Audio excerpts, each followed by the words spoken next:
जनूबी पंजाब, जनूबी पख्तूनख्वा, गिलगित बल्तिस्तान, सूबा सिंध और बलूचिस्तान डूबा हुआ था और हमारा सियासी मुखालिफ हमें मदद नहीं तो हमारे अवाम को मदद करने के बजाय वो अपने सियासी लड़ाई को पॉज तक नहीं कर सके, रुक नहीं सके। एक तरफ से वो कहता है कि मेरे लोग जो है वो असेंबली को से इस्तीफ़ा देंगे, लेकिन जब वक्त आता है स्पीकर के पास आना तो फिर उसका वाइस चेयरमैन शाह महमूद कुरैशी जैसे लोग और परवेज़ खटक गायब हो जाते हैं।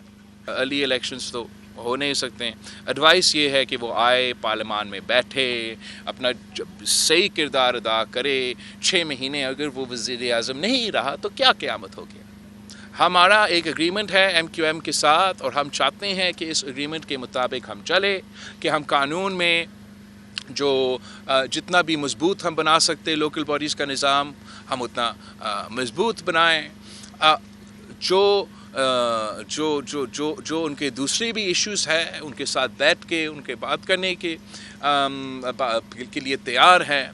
कुछ मेरा पार्टी के लोगों में एक रिजर्वेशन है, एक प्रेशर है। YouTube पर गुगली टीवी देखने के लिए youtube.com की सर्च बार में गुगली टीवी टाइप करें। गुगली टीवी के पेज पर सुर्ख रंग के सब्सक्रिप्शन वाले बटन पर क्लिक करना ना भूलिए। YouTube पर अपलोड होने वाली वीडियो से बाखबर रहने के लिए बेल आइकॉन पर क्लिक कीजिए। आपको हर नई आने वाली वीडियो के बारे में नोटिफिकेशन मौसूल हो जाएगा।